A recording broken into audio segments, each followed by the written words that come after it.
Welcome to Family Revenge Secrets, the channel where we unearth the silent betrayals and hidden strengths within the American family. We tell the stories of those who, in the face of unimaginable deceit, found the courage to reclaim their lives. If you've ever felt a love so deep it blinded you, or a pain so sharp it set you free, then this is the place for you.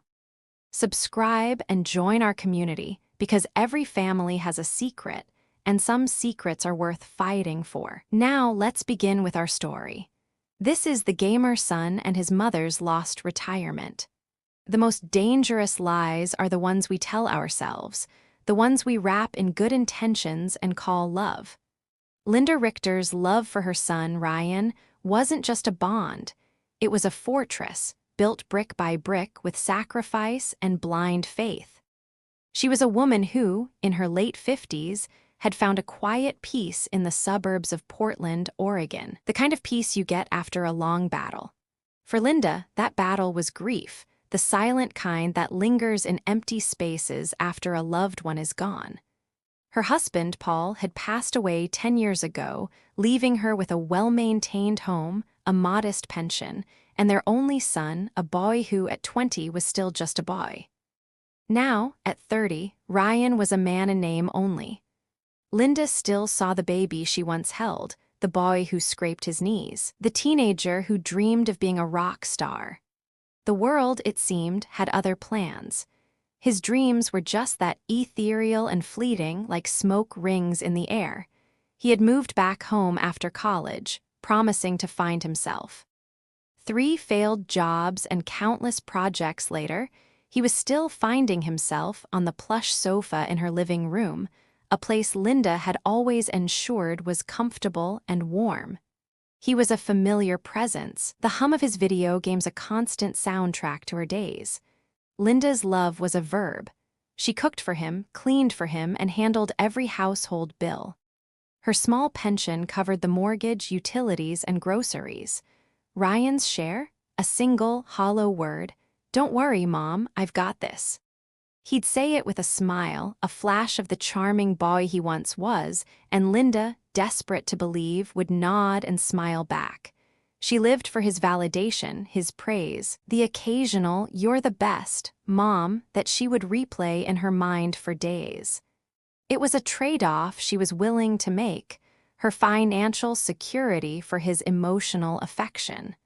A love built on transactions, though neither of them would admit it. Linda's true sense of safety was locked away in an online portal. It was her retirement savings plan, a sacred fund, the final gift from her late husband. It was her lifeboat, her future, her promise of a comfortable old age. Every Friday morning, without fail, she would log in, a ritual as sacred as her morning coffee.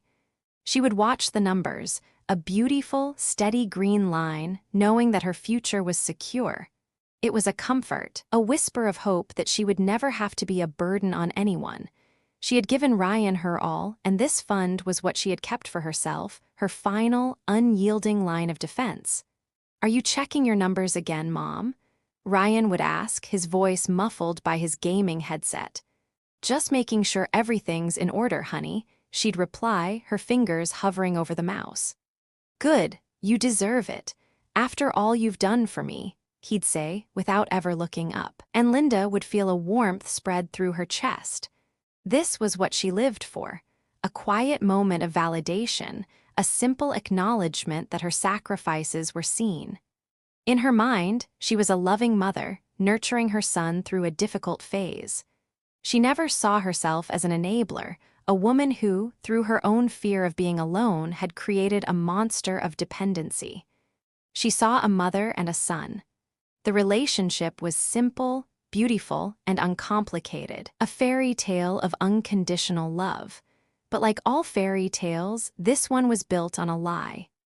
The prince was a user, the queen a prisoner in her own kingdom, and the dragon was already inside the castle, eating away at the very foundations of her life. The perfect picture of suburban tranquility was just that, a picture. A snapshot of a false serenity, with a smile that hid the pain to come, and a love that was about to be put to the most brutal test imaginable. The quiet hum of Ryan's game was a peaceful sound, but underneath it, a ticking clock was counting down to 0. The money she had saved for her golden years was slowly, secretly vanishing. And Linda was about to find out that some debts aren't paid with money. They're paid with tears and a strength she never knew she had. Linda didn't notice the first crack in her perfect world. It was a mundane moment, a simple trip to the grocery store. She handed her debit card to the cashier for a cart full of organic vegetables and lean chicken breasts, all the things Ryan swore he needed for his new healthy phase. The machine beeped, flashing a cold, red message: insufficient funds. A flush of heat rose to her cheeks. She had just checked her account 2 days ago. The balance was fine. The cashier, a kind-faced teenager, suggested she try a credit card. Linda, flustered, paid and left, dismissing it as a bank error, but the errors started to accumulate. A week later, the power company called. "Mrs. Richter, your last 2 bills have been declined," the automated voice chirped.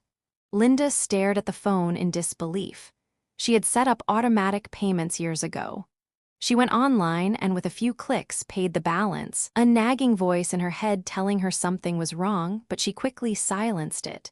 It's just a system glitch. Things like this happen. Then the packages started arriving. First, a small box from a gaming company, a logo Linda didn't recognize. Ryan shrugged. "Just a new accessory, Mom, for my computer. I got a discount." The next week, a larger box, this one for a high-end keyboard. "Friend asked me to order it for him," Ryan explained, already back behind his headset. A few days later, a box containing an expensive gaming chair, so large the delivery man had to help Ryan carry it in. "It's a prize from a competition," Ryan said, his smile a little too wide. Linda's unease grew. Her days, once filled with gardening and peaceful reading, were now punctuated by the doorbell ringing with a new delivery and the growing hum of Ryan's gaming rig. She started noticing small things. Ryan would rush to grab the mail before she did. He'd suddenly become very protective of his phone, and he'd leave the room if she was ever on a call with her bank. When she once asked him if he'd like to help her with the bills, a habit she thought might help him become more responsible, his eyes darted away. "No, Mom, you've got it. I don't want to get in your way." The feeling of dread became a constant companion. It was a small stone in her shoe, a quiet whisper she couldn't ignore. She knew she had to get to the bottom of this. One afternoon, when Ryan said he was heading out for a coffee run, a task he had only ever volunteered for when his friends were in town, Linda felt her heart pound. She wasn't just worried about a bank error anymore. She was worried about a deeper, more insidious kind of fraud. A betrayal she couldn't even bring herself to name. She tried to call her bank, but a sudden, frantic text from Ryan came through. "Mom, don't forget to pay the cable bill before 5. Love you." His timing was unnervingly perfect. The text was a simple reminder, but it felt like a warning. A chill ran down her spine. The old Linda would have smiled, felt loved, and logged in to pay the bill. The new Linda, the one who was beginning to see the cracks in her world, knew this was a distraction. She closed the banking app and sat down on the sofa, the one she had bought for him, and waited for her opportunity. The air in the house, once so peaceful and warm, had become thin and cold, filled with the silence of unspoken questions and a fear she no longer wanted to pretend wasn't there. Her hands trembled, not with fear, but with a cold, focused determination. Ryan's car pulled out of the driveway, the sound of the engine fading into the suburban quiet. Linda sat on the sofa for a full 10 minutes, letting the silence settle around her. She had a plan, a desperate, gut-wrenching plan that felt both wrong and absolutely necessary. She knew what she had to do. She went to Ryan's room. The door, usually closed, was slightly ajar. The scent of stale air, energy drinks, and unwashed clothes hit her first. The room was a mess of pizza boxes, clothes piled in corners, and a tangle of wires leading to a high-end gaming setup that dominated the space. On the desk sat a sleek laptop, still open. Ryan, in his haste, hadn't closed it completely. Linda felt a pang of guilt, a fleeting whisper of "this isn't right," but it was quickly drowned out by a wave of an all-too-familiar feeling, the one that had been her constant companion for the past decade, the gnawing fear of being alone and unprovided for in her old age. She approached the desk, her heart pounding against her ribs. She didn't know what she was looking for. Maybe a list of passwords, a text conversation, a confirmation of her worst fears. She saw a spreadsheet titled Max's Debt, but it was just a list of names and numbers she didn't recognize. She scrolled down, her fingers shaking, until she found what she was looking for. It was a browser tab open to a website with a bank logo. It was her bank, her account. A pop-up appeared asking for a password. Linda's breath caught in her throat. Ryan had a password for her account. She tried to think back. Had she ever given him her information? She couldn't remember. He had always been so good with technology, so she'd let him handle things from time to time, setting up her email, paying a bill when she was sick. Had he seen her type it in? She tried his birthday. Nothing. Her husband's birthday. Nothing. Then, on a whim, she typed in her own birthday. Access granted. Her stomach dropped. He knew her password. He had been in her accounts for a long time, and she hadn't even known it. The screen refreshed, and the dashboard of her bank account appeared. Linda looked at the numbers, her eyes scanning the familiar layout, searching for her savings account. And there it was. Her retirement savings plan, the lifeboat, the final gift from her late husband, her promise of a safe old age. The balance read $0, 00. The world seemed to spin. The familiar hum of the computer faded, the sunlight from the window seemed to dim, and the air in the room became thick and unbreathable. She saw it again. $0, 00. Not a bank error, not a system glitch. The money wasn't gone. It had been moved. She clicked on Recent Transactions. Her eyes blurred as she scrolled down a long, dizzying list of withdrawals and transfers. The numbers were too big, too frequent to be anything but deliberate.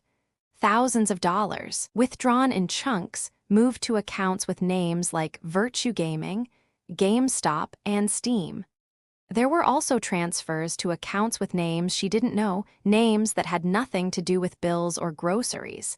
It was a digital trail of breadcrumbs leading directly to her son, the son she had given everything, the son she had loved unconditionally. A single transaction from just last week confirmed it all.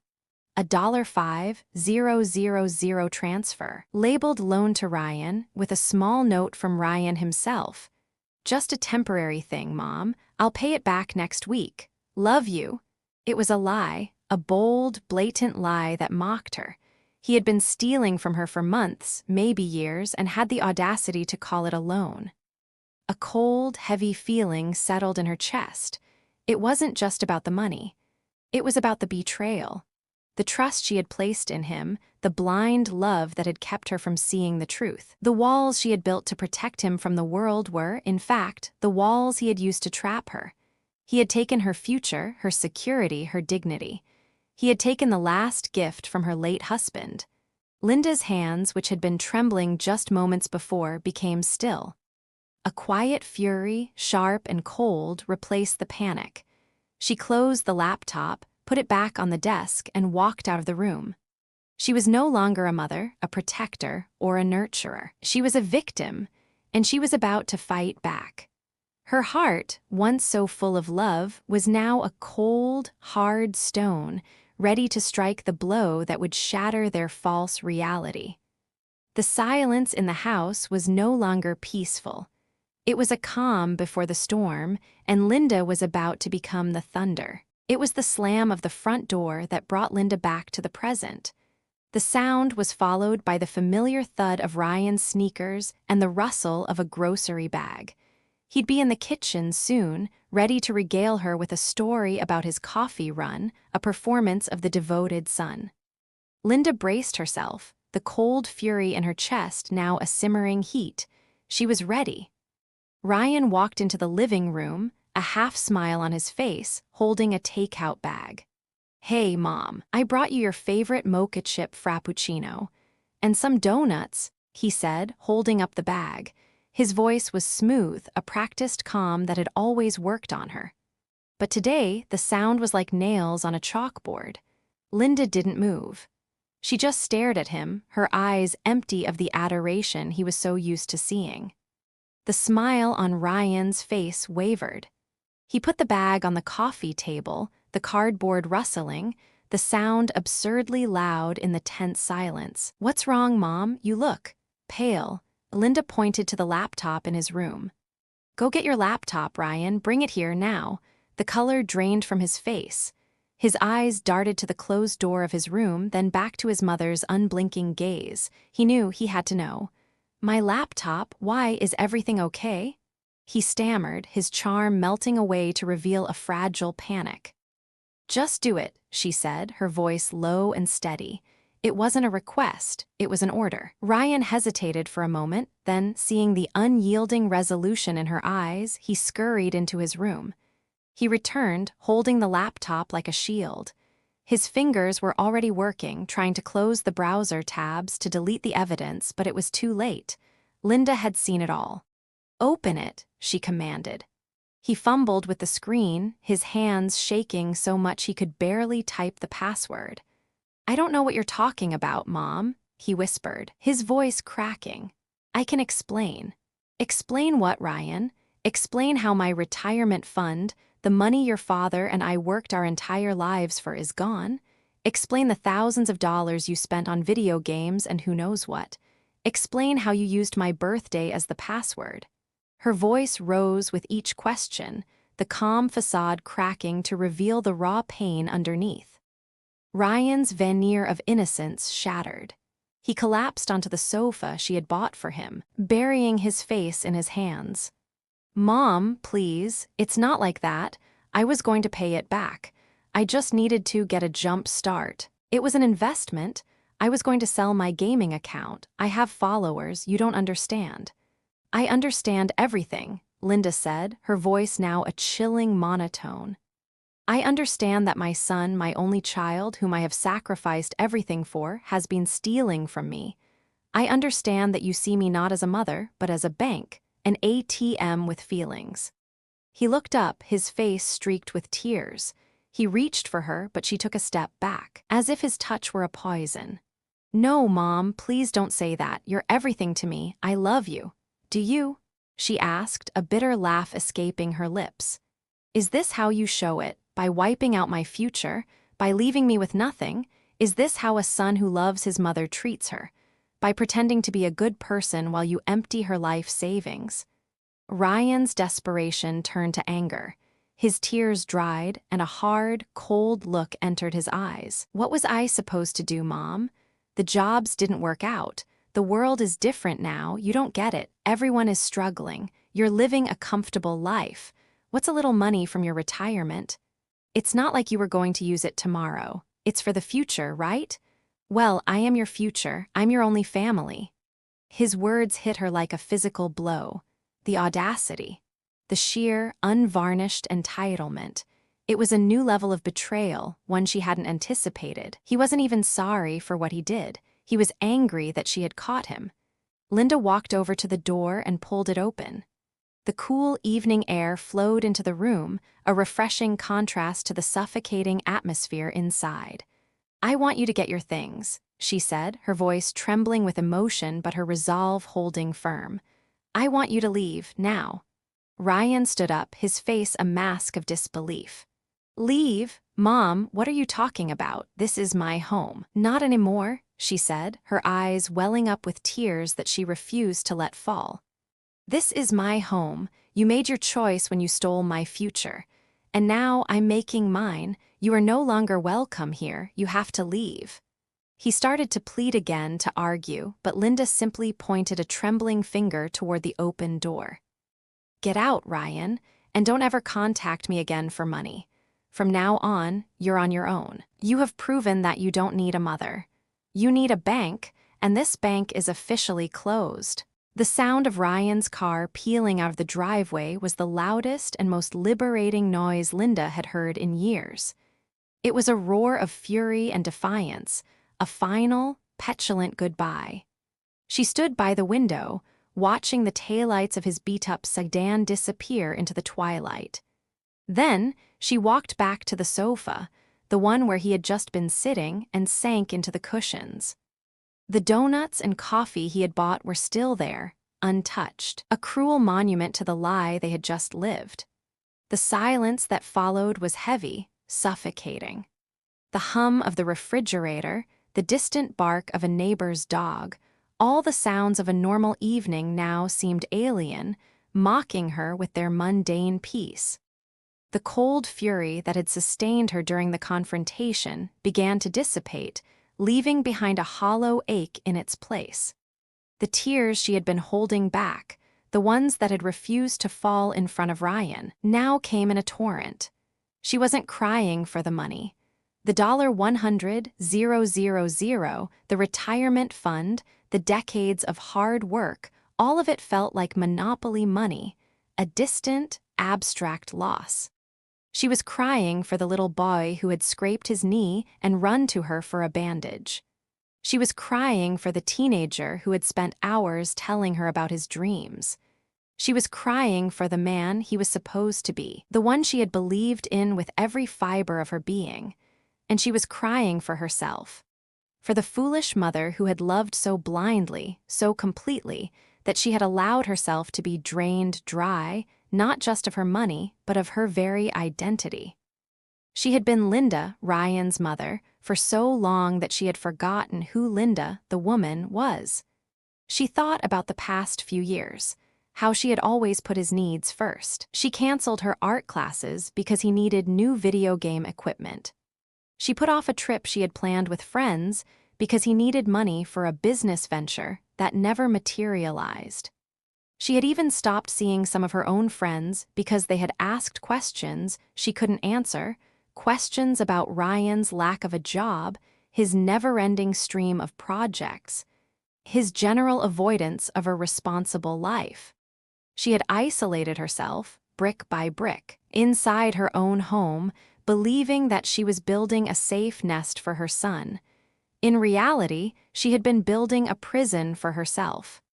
The donuts on the table seemed to mock her, a peace offering, a token gesture that was supposed to make everything okay. He hadn't bought them out of love. He had bought them to keep her compliant, to keep her in the dark. Every "I love you," every "you're the best, Mom," now echoed in her mind as a transaction, a small fee for a larger withdrawal. Linda went to her bedroom and took out a box from the top of her closet. It was filled with old photos of Ryan, a chubby baby in a high chair, a grinning toddler on a tricycle, a gangly teenager with braces. She looked at them all, searching for a hint of the man who had just left. The eyes were the same, the smile was the same, but the soul behind them was different. The boy in the photos had loved her. The man who had just walked out had only loved what she could give him. A wave of regret washed over her. Maybe she could have handled it differently. Maybe she should have just given him the money and told him to go. Maybe the anger had been too much. Maybe she should have been more compassionate. But then another voice, a new one, sharp and clear, cut through the noise of her self-doubt. It was the voice of the woman who had just walked out of the lion's den. You had to do this. He would have bled you dry. He would have left you with nothing. You were not being a mother, you were being a victim. The words were painful, but they were true. This wasn't a choice between love and money. It was a choice between her life and his addiction. His life would not change as long as she was his safety net, and her life would not begin as long as she was a bank. The act of forcing him out wasn't a punishment. It was an act of liberation. For both of them, she took a deep breath. Her tears had dried, leaving a stinging saltiness on her cheeks. Her heart, once a trembling bird in a cage, was now a stone, cold and heavy, but no longer afraid. She had faced her greatest fear, the fear of being alone, and had found that it was not as terrifying as the fear of being used. Linda walked over to the kitchen and threw the donuts and coffee in the trash. The smell of the sweet pastry was a sickening reminder of the bitter taste in her mouth. She had a long night ahead of her.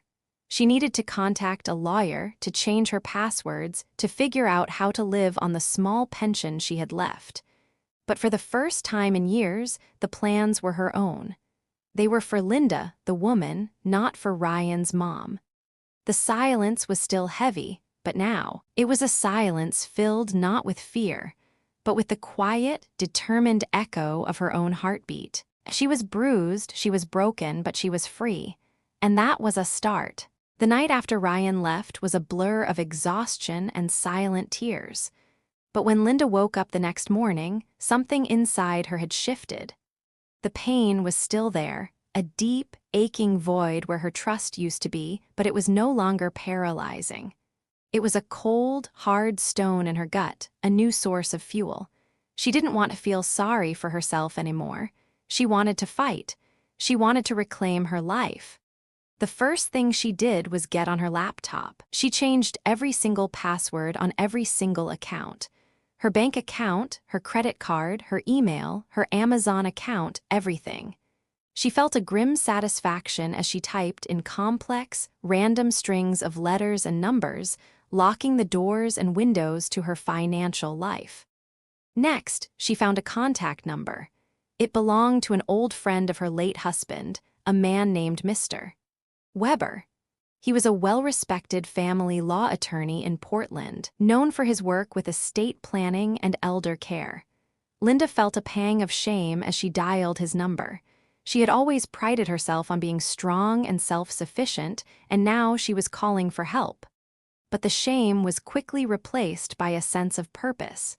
This wasn't about weakness. It was about strategy. Mr. Weber's voice was calm and reassuring on the phone.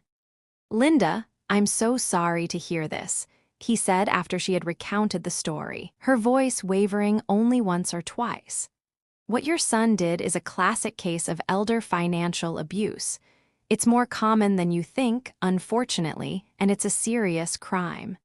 His words, elder financial abuse, hit her like a punch to the gut, the official term for what Ryan had done. It felt so cold, so clinical, but it also felt right. This wasn't just a family disagreement, it was a crime. "What can I do?" she asked. "First, we need to document everything, Mr. Weber replied. "Every single transaction. We'll get a full financial report, trace every withdrawal and transfer. We also need to get a temporary restraining order to prevent Ryan from coming near you or your home." The idea of a restraining order against her own son was a bitter pill to swallow, but she knew it was necessary. They scheduled a meeting for that afternoon. Linda spent the morning gathering her financial documents, a grim, methodical process that felt like an autopsy of her own life. The checkbooks, the bank statements, the tax returns, every piece of paper was a silent witness to her foolish generosity and her son's calculating greed. The total amount over $100,000 was a number so large it felt unreal. It wasn't just money, it was a lifetime of savings, gone in a flash of online gaming and a single keystroke. As she worked, the phone rang. It was an unknown number. Her heart pounded in her chest. She knew it was Ryan. The old Linda would have answered in a panic, ready to hear his pleas and promises. The new Linda, the one forged in the fire of betrayal, let it ring, and ring, and ring. The silence when it finally stopped was a victory. Later that afternoon, in Mr. Weber's office, Linda felt a sense of clarity she hadn't experienced in years. The office was quiet and professional, a stark contrast to the chaos and emotional manipulation that had become her life. Mr. Weber listened patiently, his face a mask of professional concern as he reviewed the documents. He took notes, asked probing questions and laid out a plan of action with the precision of a seasoned general. Ryan will likely try to escalate things, he warned her. He'll try to manipulate you, to guilt-trip you, to say that you're an awful mother. When that doesn't work, he may threaten you, or even try to get you declared mentally incompetent to regain control of the money. Linda's blood ran cold. Declare me what? Mentally incompetent, he repeated, his voice gentle but firm. It's a common tactic in these cases. They'll argue that your financial decisions, your generosity towards him, and now your sudden change of heart are signs of a mental decline. They'll try to get the courts to appoint a guardian, likely himself, to manage your finances. The thought of Ryan having legal control over her life, over her money, was more terrifying than anything else. She had thought she was safe, that by cutting him off she had won. But she realized the war was far from over. This was a new kind of battle, one that would be fought not with tears and anger, but with lawyers and documentation. We will fight that, of course, Mr. Weber said, as if reading her mind. We have a strong case. Your financial records are impeccable, and we can get a psychiatric evaluation to prove you are fully competent. Your actions, in fact, show a clear-headed decision to protect yourself from abuse. Linda felt a flicker of hope. She was no longer just a victim. She was a client, a legal case. She had an advocate, a plan, and for the first time in a very long time, a future she could fight for. Leaving the office, the air felt a little clearer, the sky a little brighter. She was still in pain, but now she had a shield.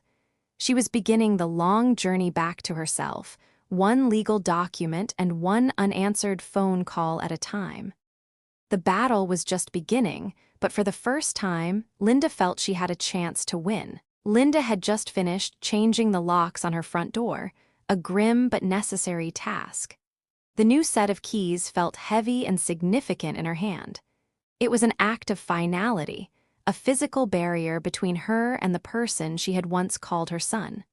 She had also installed a new security system, a discreet camera perched above her porch, a silent sentinel watching for unwanted visitors. As she was programming the final settings, a car pulled into her driveway. It wasn't Ryan's old sedan. This was a newer black Lincoln, the kind of car a professional would drive. A man in his 50s, impeccably dressed in a gray suit, stepped out. He was followed by Ryan. The sight of her son standing so close to a complete stranger sent a jolt of alarm through her. She clutched her new keys tightly. Ryan hadn't come to apologize. He had come with reinforcements. Linda opened the door just enough to speak. Ryan, what is this? You know you're not supposed to be here. Mom, please, Ryan said, his voice a practiced tone of concern, devoid of the anger from their last encounter. This is Mr. Fisher. He's a lawyer. We're here because we're worried about you. Mr. Fisher smiled, a cold, professional expression that didn't reach his eyes. Mrs. Richter, I am a family law attorney. Your son is deeply concerned about your well-being. He's noticed some erratic behavior lately. We just want to assess the situation. Linda's mind raced. Erratic behavior? She knew exactly what that meant. Ryan was trying to make her sound crazy. She refused to open the door wider. I am perfectly fine. I don't need your help or his, and you have no right to be on my property. Mom, don't be like this, Ryan said, stepping forward. First, you financially cut me off without explanation. Now you're installing cameras and new locks. People are talking. We think you might be in a fragile state. A fragile state? Linda's voice was a whip crack. My financial decisions are my own. They're not a sign of mental decline. They're a sign of sanity. You broke into my bank account, Ryan. You stole from me. That's not me being fragile. That's you being a criminal. Mr. Fisher interjected smoothly. Mrs. Richter, please, let's not get emotional. We have prepared some documents that could help. A temporary power of attorney, which would allow Ryan to manage your finances for a period of time, just until you're feeling better. It's a simple step to ensure your assets are protected. He held up a folder, but Linda didn't take it. The phrase power of attorney echoed in her mind, a new form of the same old scam. They wanted to declare her incompetent. They wanted to take full legal control. The sheer audacity of it, after everything he had done, was a new, painful layer of betrayal. "You've already managed my finances, Ryan," Linda said, her voice dripping with sarcasm. "You managed them all the way down to zero. Why would I trust you to do it again? I'm not confused. I'm clearer than I've been in years, and I want both of you to get off my property now, or I will call the police." Ryan's face contorted in anger. "You can't do this, Mom. We're your family. This is going to end very badly for you. You're going to end up alone with no one to take care of you when you're old and frail." "I am already alone," Linda replied, the words a bittersweet truth. "The difference is now it's by my own choice, not by your neglect." Mr. Fisher, seeing he was getting nowhere, took a step back. "Mrs. Richter, this isn't over. Your family has legal options if they believe you are making irrational decisions. A judge can determine that you need a legal guardian." His words were a threat, a final warning that this was a legal battle, not a family spat. "Then bring it on," Linda said, her voice firm. "I have my own lawyer. I have documented everything. I have proof of your deceit, and I have the strength to fight you." She slammed the door shut, leaving them standing on her porch. She watched through the peephole as Mr. Fisher and Ryan talked, their gestures growing more animated. Ryan was pleading, but Mr. Fisher's face was impassive. He knew a lost cause when he saw one. Finally, they got into the Lincoln and drove away.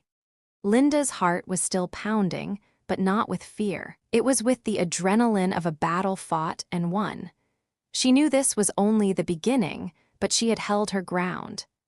And for the first time in a very long time, she felt truly, wonderfully, and terrifyingly free. The day after Ryan and his lawyer's visit, Linda felt a strange, new kind of silence in her house. It was no longer the heavy, suffocating silence of loneliness. It was a peaceful quiet, a blank page waiting to be filled. The morning sun streamed through her living room window, and for the first time, she saw her home not as a cage, but as a sanctuary. She was bruised, but she was a survivor. She knew she couldn't face the coming legal battle alone. She had a lawyer, yes, but she also needed a different kind of support, one that couldn't be found in a legal document or a bank statement. She needed people who understood, people who had walked a similar path. She decided to go to the community center.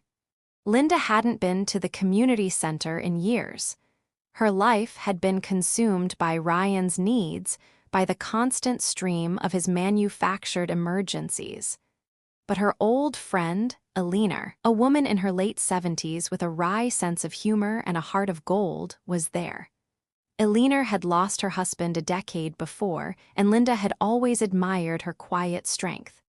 "Linda Richter, it's been too long," Eleanor said, her face lighting up with genuine warmth. "Where have you been hiding?"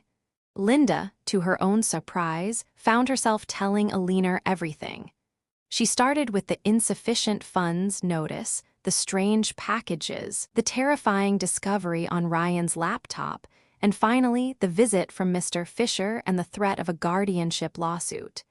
She didn't hold anything back, the words tumbling out of her in a rush of long-suppressed pain and anger. Eleanor listened patiently, nodding occasionally, her expression a mix of sympathy and understanding. When Linda finished, Eleanor reached out and gently squeezed her hand.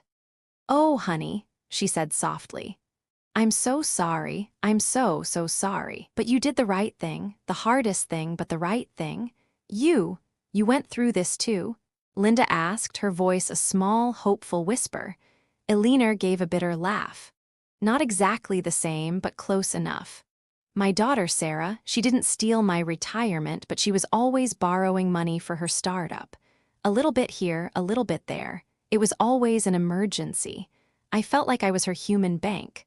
I finally had to cut her off. It was the hardest thing I've ever done." Eleanor's words were a revelation. Linda wasn't a failure. She wasn't alone. She was part of a larger, silent community of people who had been betrayed by the very people they loved most. "It will be a fight, Linda," Eleanor said, her eyes now hard and resolute. "They will try to make you feel guilty. They will try to tell you that you are a bad mother. But you are not. You are a woman who is finally reclaiming her life, and you will not be alone in this." That afternoon, Eleanor introduced Linda to her friends from the local gardening club. Maria, a retired teacher, had had to set firm boundaries with a constantly demanding sister. Carmen, a former nurse, had ended her relationship with a daughter who only visited when she needed money. Alfreda, the oldest of the group at 82, had a story that chilled Linda to the bone. She had discovered that her own grandchildren were openly discussing her death, treating her inheritance as their retirement plan. They sat together, sharing their stories of betrayal and resilience. There was no judgment, only understanding and shared pain. Linda confessed her deepest fear. "What hurts the most," she said, her voice raw with emotion, "is not losing the money. It's realizing that I never had the love I thought I had." Alfreda, with the wisdom of her years, took Linda's hands in hers. "My dear, if you had to pay for their love, it was never real. True love cannot be bought or sold. What you had was a transaction, disguised as a family relationship. And now that the transaction is over, you are free to find real love, real friendship. The kind that doesn't cost you a single penny." Their words were a balm for Linda's wounded soul. She wasn't a victim of her own foolishness. She was a survivor of someone else's greed. Her anger gave way to a quiet, burning determination. She had an army of strong women behind her, women who had won their own battles and were ready to stand by her side. They would be her witnesses. They would be her family. That night, Linda went to bed, and for the first time in months, she didn't feel the need to cry. She didn't feel the hollow ache of loneliness. She was tired, but it was a good kind of tired, the kind that comes after a long day of productive work. She thought about her newfound friends, about Eleanor, Maria, Carmen, and Alfreda. They were her lifeline. They had given her hope.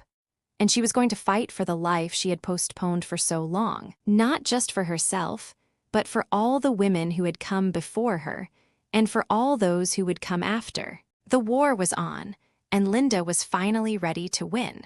With Mr. Weber's guidance and her new friends' unwavering support, Linda began the arduous process of preparing for court. The first step was to build an ironclad case. She spent hours at her kitchen table, the very same one she had used for years to balance Ryan's bills, and she meticulously documented every single financial transaction. It was a painful exercise, a forensic examination of her generosity. She pulled up old bank statements, printed out records of every deposit and every withdrawal. Mr. Weber had told her to treat it like a business audit, devoid of emotion, but how could it be? Each line item was a memory, $500, 00 transfer to Ryan's rent. The month he promised he'd start paying his own way, $1, 200, 00 furniture store. The new living room set he insisted they needed for the house, $800, 00 credit card payment. A debt he'd accumulated from business expenses, $4, 500, 00 loan for gaming computer. He told her it was an investment. It was a lie. The final total, a staggering $112, 450, was a number that made her feel sick to her stomach. It wasn't just a number. It was a roadmap of her own foolishness, a monument to a love that had been exploited and abused. But Linda wasn't just compiling evidence of her son's greed. She was also building a defense against his coming attack. Mr. Weber had warned her they would try to declare her mentally unfit, and Linda was determined to prove her complete competence.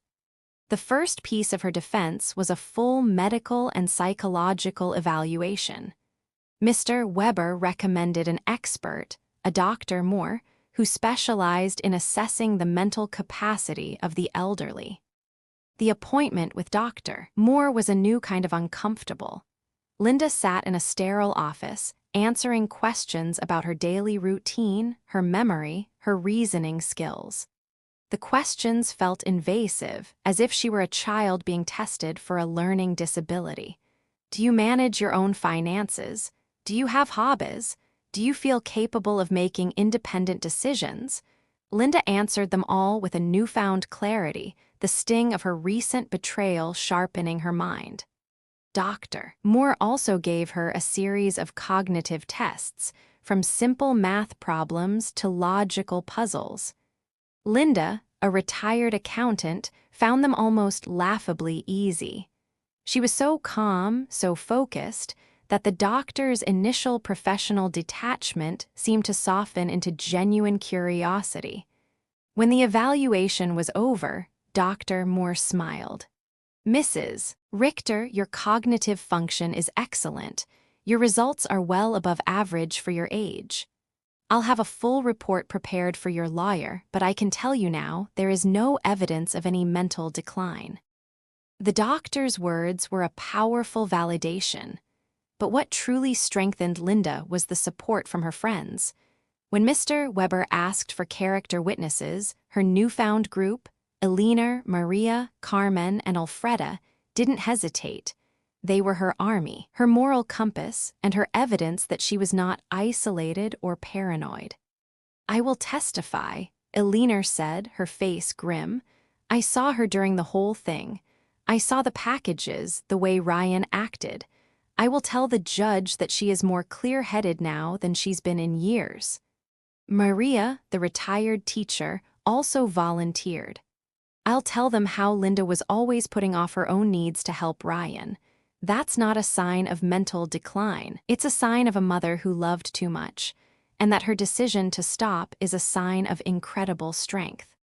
Alfreda, the wise elder of the group, simply stated, "I will tell them that what they are doing is despicable, and that Linda is a sane, strong woman who has the right to live the rest of her life in peace." The days leading up to the court date were a quiet storm of preparation. Linda and Mr. Weber reviewed every document, every piece of evidence, every potential question from the opposing counsel. She felt an odd mix of fear and excitement. She was about to face the ultimate test, to confront her own son in a public forum and lay bare the painful truth of their relationship. But for the first time in a very long time, she was not afraid of the truth. She was ready to tell it. The courthouse was a cold, imposing building, a monument to the law that felt so distant from the emotional turmoil in Linda's heart. She and Mr. Weber arrived early.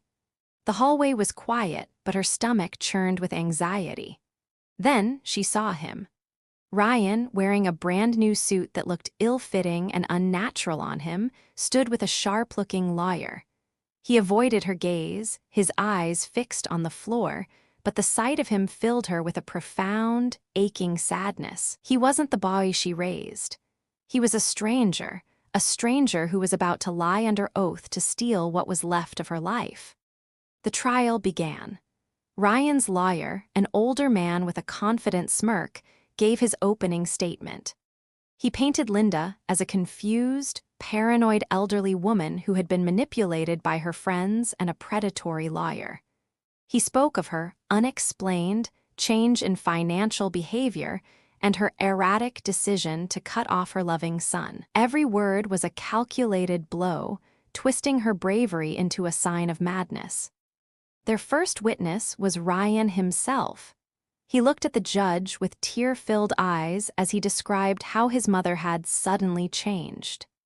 He spoke of her generosity, the money she had given him for years, and how he and his wife were simply trying to help her manage her affairs after her behavior became so strange. He cried as he talked about his fear that she was being taken advantage of.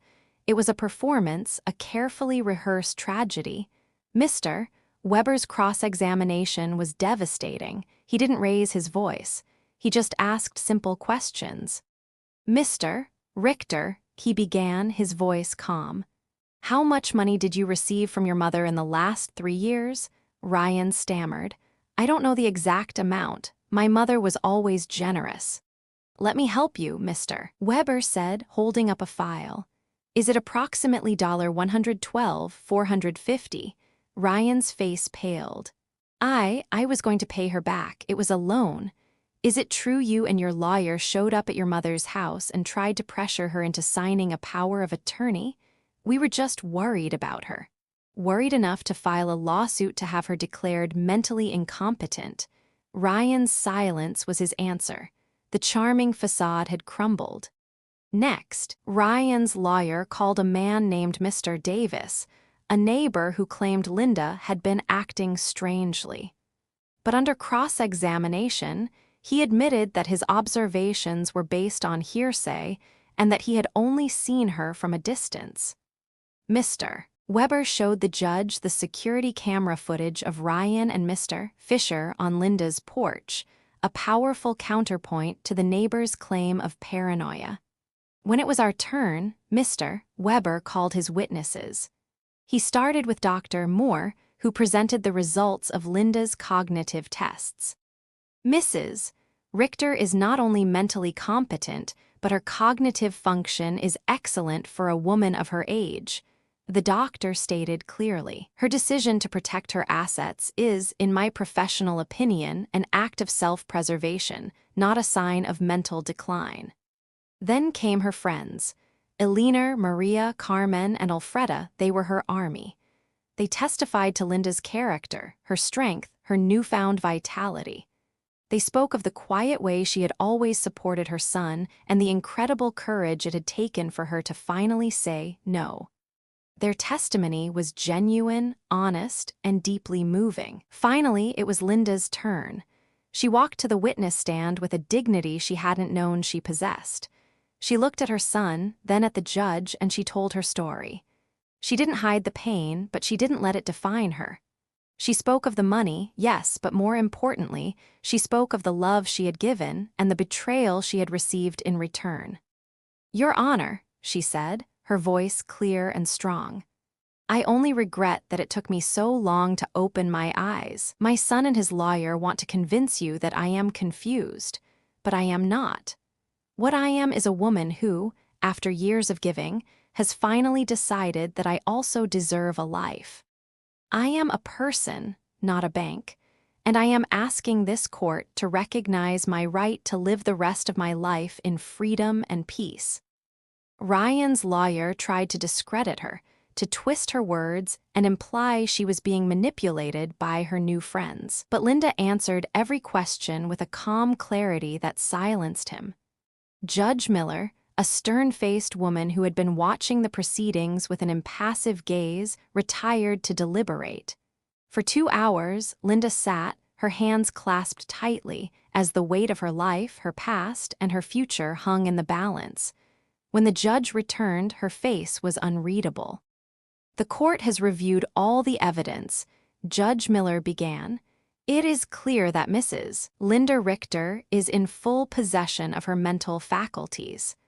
Her decisions are rational and well documented.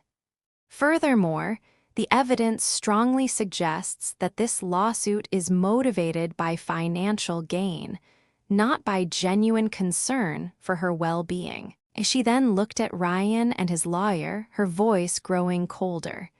The request for guardianship is denied. Linda's breath escaped her in a silent sob of relief. She had won. She had not only won the lawsuit, but she had won back her life. The battle was over. The war was over.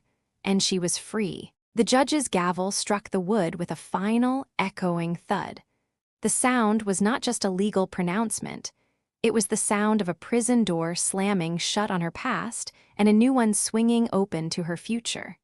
Linda looked across the courtroom. Ryan and his lawyer stood talking in hushed, angry tones. Ryan's face was a mask of defeat, his eyes filled not with remorse, but with the cold fury of a gambler who had just lost his last chip.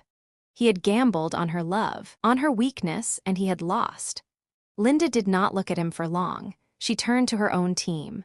Mister, Weber gave her a respectful nod, his face a mix of professional satisfaction and genuine relief. But it was her friends who truly held her gaze. Elinor, Maria, Carmen, and Alfreda, they were all smiling, their faces a beacon of a new kind of family. A family of choice, forged in shared pain and mutual support. As they left the courtroom, Linda felt a strange lightness, as if an enormous weight had been lifted from her shoulders. Her body, which had been tense for months, finally relaxed. The air outside felt different, the sun warmer. She had not only won a legal battle, she had won back her life. That evening, Elinor organized a celebration at her house. There was no alcohol, just a simple dinner and a cake. All her friends from the gardening club were there, toasting her with glasses of iced tea. To Linda, Elinor said, raising her glass. To strength, to courage, and to finding your true family.